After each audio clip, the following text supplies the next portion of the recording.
Eto na mga tol, mula sa Times of India, gumanti daw mga tol ang Cambodia ng mga rocket attack after Thai army claims kills 100 plus soldiers.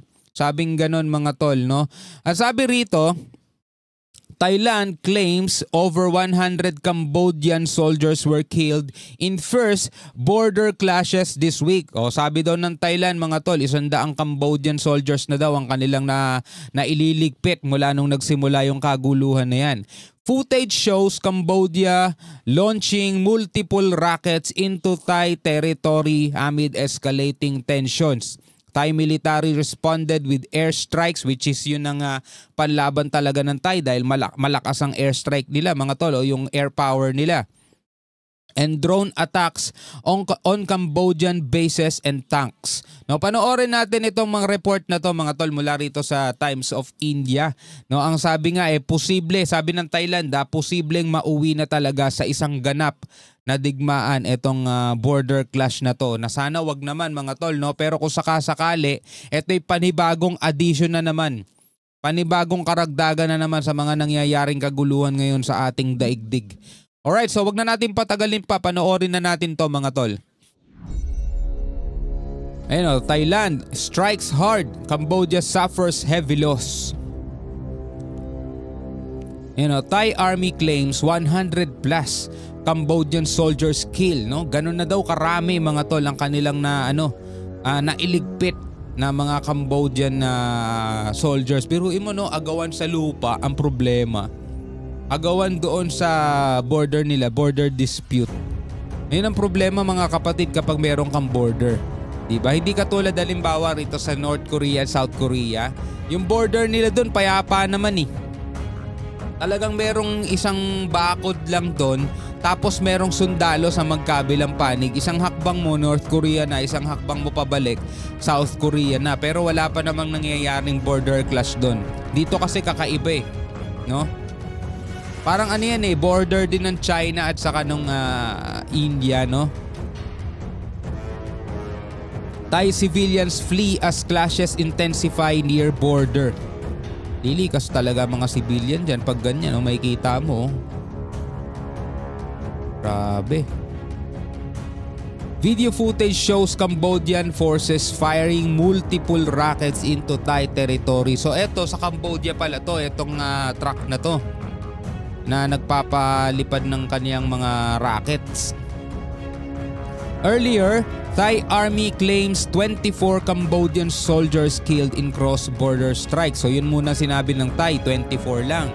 Ngayon kiniklaim na nila 100 plus na daw. Grabe no, sunod-sunod. Airstrikes targeted 3 military bases while drones hit tanks and signal towers. So yun ang tinatarget nila nung airstrikes. Thai Intel reported 3 mortars destroyed near Tam Yuen Tom Temple area. Yun yung isa pang problema Nirereklamo yun ng Cambodia na pinasok daw ng Thai. Thailand says over 130,000 civilians have been evacuated from border provinces Friday. So kumbaga ang nangyayari dyan mga tol, like for example dito sa Pilipinas, pag nagkakaroon halimbawa ng gera sa Mindanao, sa Sulu, sa Marawi, dun lang, no? Hindi pa yung pabuong bansaan. So sabi ng Thai nga, ito'y pwedeng mauwi sa talagang total gera na talaga. Ibig sabihin talagang pambuong bansaan na yun.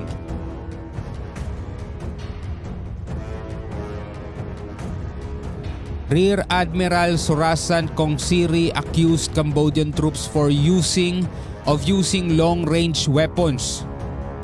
25th, 2025 at 0900 hours. The latest figures of casualties are as follows. On the civilians, the affected civilians who passed away as a result of the fighting was 14. 14 na. The severely injured casualty was 7, moderately injured 13, slightly injured 11, bringing the total of individuals or civilians affected as a result of the fighting to 45. Grabe. 45 na yung apektado o yung naging resulta nga nitong labanan na to mga tol. And videos on social media also showed Thai soldiers opening fire at Cambodian post. Thailand has activated three-phase strategy amid deadly clashes with Cambodia. Grabe no, sundalo sa sundalo na magkaibang bansa no.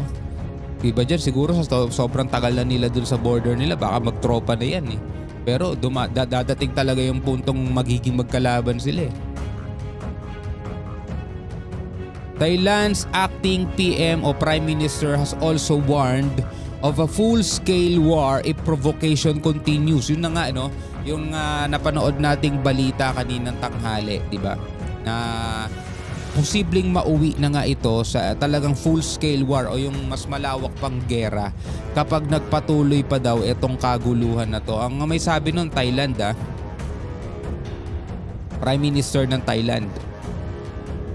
The fighting began after Thailand recalled its ambassador and expelled Cambodia's envoy. So doon nagsimula. Thailand blamed Cambodia for landmines that injured its soldiers. No? Phnom Penh denied. So yan ay itinanggi daw ng Cambodia. No? Kasi sinisisi ng Thailand itong Cambodia doon nga sa mga landmine na inilagay doon sa pinag-aagawan nilang lupa. Kasi nga pwede maging problema, 'di ba? Dahil nga border 'yan. Nagpapaatrasan silang dalawa. O doon pa kayo banda, doon nyo padalin yung bakod nyo, amin pa to eh. Ganon din naman yung sinasabi nung kabila eh, kaso ang Cambodia naglagay daw ng landmines. Yung delikado yun eh, pag natapakan bigla na lang sasabog, diba? So yan ay itinatanggi daw nitong Cambodia. So doon na nga, nagsisimula na nga bakbakan sa kanila, no? Thailand formally accused Cambodia of military aggression in a letter to UN. No?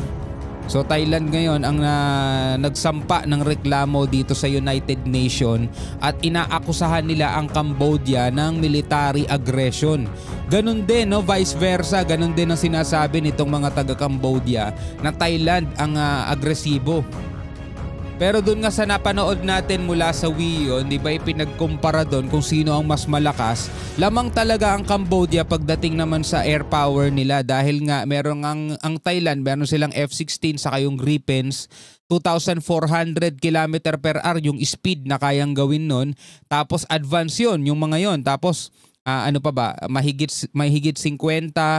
Tapos kaya magdala ng mga heavy load. Samantalang dito naman sa Cambodia, 25 lang yung kanilang fighter jets. Tapos hindi pa talaga siya ginawa para sa actual labanan, kundi ginawa yon para sa mga training.